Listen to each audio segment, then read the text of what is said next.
Thank you, Ranking Member Walorski, for hosting this very important discussion today. Workers across the country need help to pay their bills due to extreme shutdown measures enforced on our businesses. But as we reopen the businesses and defeat the virus, we should be encouraging Americans to return to work and phasing out unemployment benefits. More than 2.5 million Americans are receiving the COVID-19 vaccine every single day. We know it's safe for Americans to return to work with the right safety measures.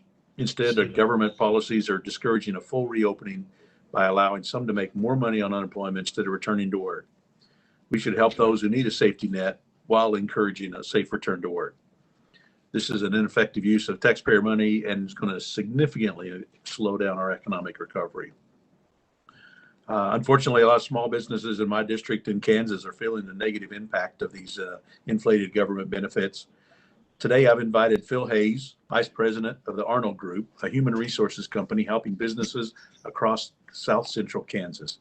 He's also served as the chairman of the Kansas Employment Security Board of Review since 2014 and is one of the foremost authorities of the Unemployment Insurance Trust Fund and unemployment insurance policies in Kansas. In his work, he's experienced businesses in our community struggling to compete with the government for quality hires. Phil, can you give us an idea of what the job market looks like now in Kansas? Definitely. First of all, thank you to Representative Walorski and Representative Estes and others for hosting this important virtual town hall. The Arnold Group offers staffing, recruiting, executive search, and talent acquisition services. In short, we're in the jobs business. Having been with the Arnold Group for more than 22 years of our company's 40-plus year history, I can honestly say that I have never seen a more difficult or challenging recruiting environment.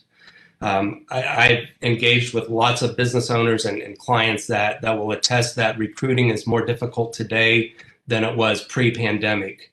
I'll go as far to say as our company and hundreds of businesses that we serve have encountered more recruiting hurdles and struggles than ever before, largely due to the consequential additional federal unemployment weekly boost dollars that were put in place.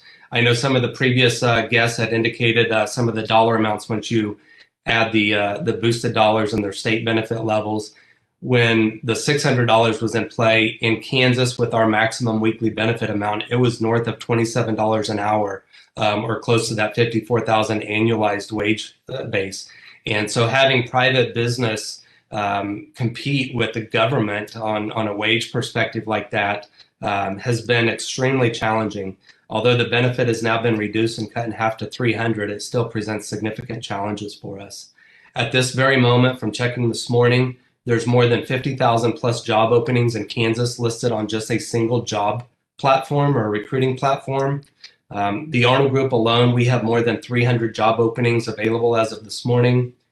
If we could have filled all of our open job positions in 2020, my company theoretically could have had its historical best year ever, and the same opportunity exists for us in 2021. However, we are presented with competing with the government and enriched unemployment benefits. So unfortunately, instead, we encounter job refusals on a daily and weekly basis, or we get ghosted altogether by applicants.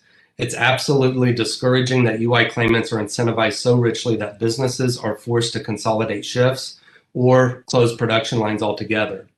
Instead of offering boosted unemployment benefits, the focus unquestionably needs to shift to a true reemployment emphasis.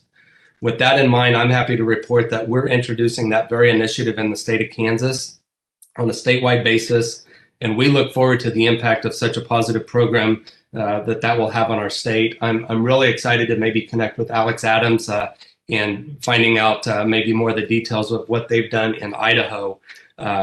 But at the end of the day, this would be greatly appreciated by and benefited by so many employers across the state as well as the U.S. if there was a similar focus at the federal level. So Kansas currently sits at a 3.5% unemployment rate in January. We're tied for the sixth best lowest rate in the nation.